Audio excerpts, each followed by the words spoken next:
I can't imagine a better female captain. Someday. If I know anything, I know you have what it takes to command. And so do you. And you. Your ships will have the finest captains in the fleet because I've got the finest crew in the fleet.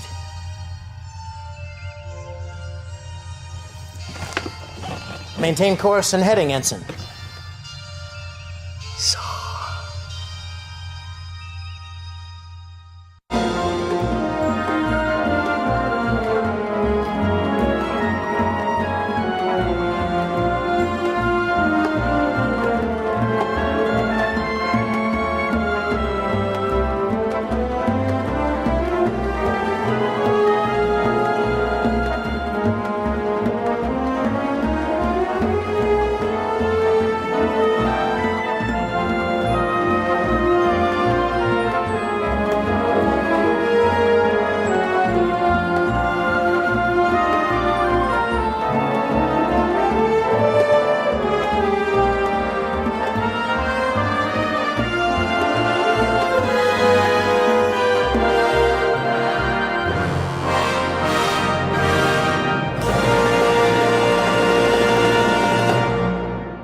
Ladies and gentlemen, we're at Shore Leave 35. We're hanging out with Vic Mignogna from Star Trek Continues.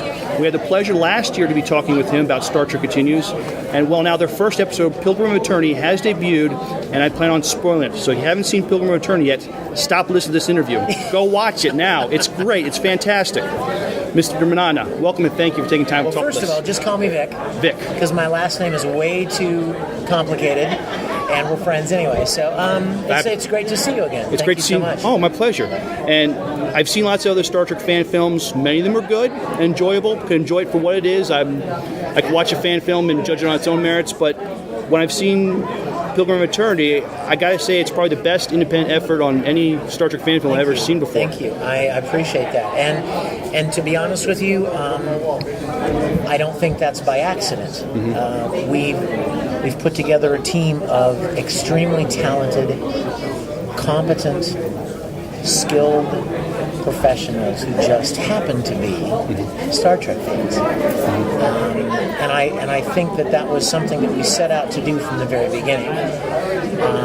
I had seen a lot of other productions, and I thought, you know what, this could be done so much better at such higher quality if the right people were brought together. Mm-hmm. And so that was what we endeavored to do. We partnered up with ADV Films, and we acquired a huge facility where we completely rebuilt the entire soundstage, which no one has ever done since 1969. There are fan productions that have a couple of sets or a few sets, and some of them are even scaled down because they don't have space to make them full size. Right. But what we have is within inches of the original size and dimension and shape, and everything is laid out and interconnected and oriented exactly the same way as the original soundstage. And then we brought in actors, right? People who are actually actors and quality directors of photography and lighting and sound and costuming and makeup, and every one of those elements has to come together in order for it to really feel as much like the original series as possible. I thought watching it, I could forget that there are different actors playing our heroes. Thank you for that. Because you know what? That is the single most common thing that we hear from people. The episode was released roughly 7 weeks ago, and it's doing very, very well. It has almost, I believe, 500,000 views already. Oh, great. And the most common thing that we hear from people is, within 10 or 15 minutes, I forgot I was watching a fan production. I kind of felt I was watching the next episode in the series that never aired. And I mean, you could not pay us a higher compliment.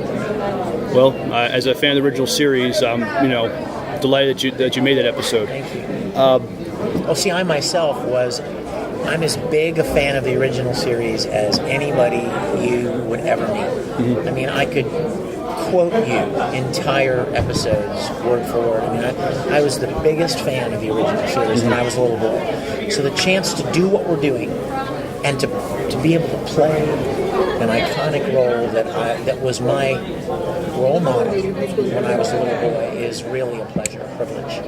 Captain Kirk was my first superhero before Superman or Batman was. Yep. He was my dad was not around. He was my father figure. He was my role model. So it was a childhood dream come true. You talk about the great group of people you had to play our heroes and a team to get together. But you're also able to get Mr. Michael Forrest to reprise his role of Apollo in the original series episode Who Mourns for Adonai. How were you able to convince him to come back and play Apollo again? Well, you know what? It's actually a funny story.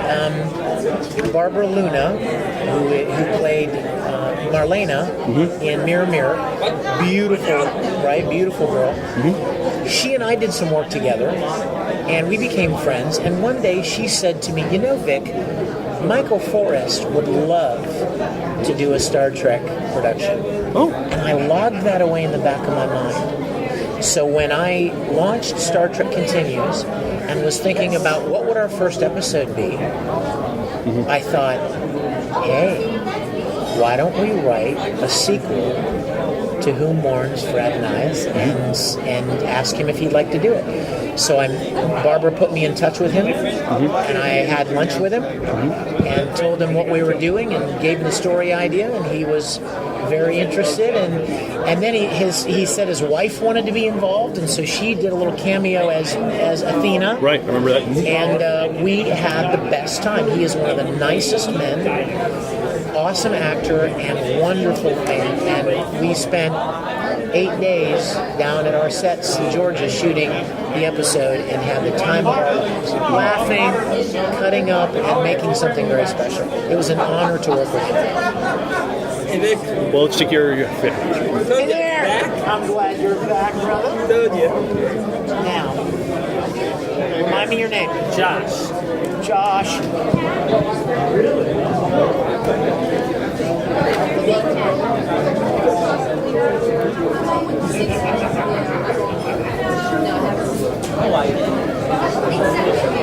Rolly time. Thank you, Josh. It's my pleasure, man. Thank you. I didn't have the fight. If I had the money, I would have got the picture thing. Well, it's all right. You know what? There'll be other opportunities for that. We'll get to do that again sometime. All right? What video games did you voice in? Oh, dude. Dozens and dozens and dozens. IMDb is your friend. Yeah, Soul Calibur, Disgaea, Persona, Persona 3, Yeah, nice. Junpei,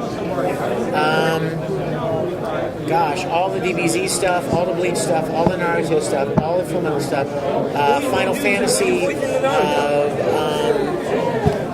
Kingdom Hearts. Who'd you voice in the Naruto? Obito and Nagato. Oh my god. Nice. Yeah, Obito was funny though. yeah, I liked him a lot. My favorite characters in Naruto were Naruto and Sakura. Yes. Those two were my favorites out of them all. Very cool. Well, actually add Hinata in there too. So, thank you. so Thank you, much. Josh. Look forward to seeing you again, man. Thanks. Yeah. Okay. Keep going. You also had, what I understand, an 11th hour cast change. Our favorite country doctor, Leonard McCoy. You really get Dr. Star Trek himself to join you. Can you please tell us how you got Larry Nemechek to... Well, again, another interesting story. I had decided, again, as I said, I decided from the very beginning that I was going to cast actors.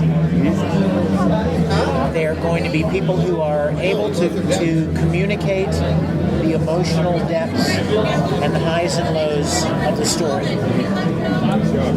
You probably would agree with me that one of the areas that most fan films fall short is in the acting.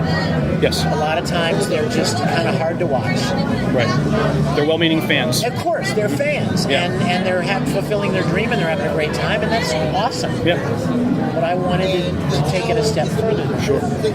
I've spent my life acting, so I wanted to be able to tell those deeper stories. Right. So I originally had cast a good friend of mine named Chuck Huber, who is an amazing actor and a well-known voice actor, to play Dr. McCoy. And he played McCoy for the vignettes that we did. Right. About a month before we were supposed to shoot the episode, Chuck had some issues, some challenges, and some things came up in his life that required me to make some tough decisions. Ironically, months earlier, Larry Nemeczek had contacted me and said, "What you're doing looks really amazing. I wish I would have known about it. I would have loved to have auditioned for McCoy." Right. And he even said, "I loved McCoy the way you loved." Yeah, he's a huge Dr. McCoy fan. And so I contacted him and I said, there's only a month before the episode, Larry, but are you interested and willing to do this? And he said, I would love to do it. It would be a dream come true. So he stepped in at the last minute and took over as McCoy. Awesome. I thought you did a fantastic job. I love that you gave the antagonist from Who Mourns It for Adonai a chance at redemption. You penned the script for Pilgrim Returning. I wrote the story and some of the script, yes. What inspired you to make it a redemption story? Well, first of all, if we were going to involve Mike Forrest, if it was going to be an Apollo story, what would the story be? Where did we leave him? Right? I mean, disgraced, he was spurned and rejected and in tears, looking up at the heavens saying, "Forgive me, my old friends, you were right. Athena, Aphrodite, you were right. Take me, forgive me, my old friends, take me." And he just disappeared. Well, where'd he go? Where'd he go? Presumably he went wherever they all went. Where was that? So I started thinking about what would be the circumstances under which they would run into him again. We would obviously have to come up with some plausible reason for why he's 45 years older, when in Star Trek time only 2 years had passed since they'd seen him, which we did. And then, where do you go from there? For me, the original series of Star Trek is all about the ethical, moral of the story, a morality play, a social commentary on an issue, an ethical quandary. The best stories were all about the deeper issues. Sure. That's another area that a lot of fan films fall way short. They want to beam down, and they want to fight Klingons, and they want to shoot phasers, but what's the point? You know what I mean? Where's the deeper story? Where's the pathos? That's where it is exploring the human condition. Exactly. And so I started trying to think of what would be a really great story that would have a deeper theme. And what I came up with was, what if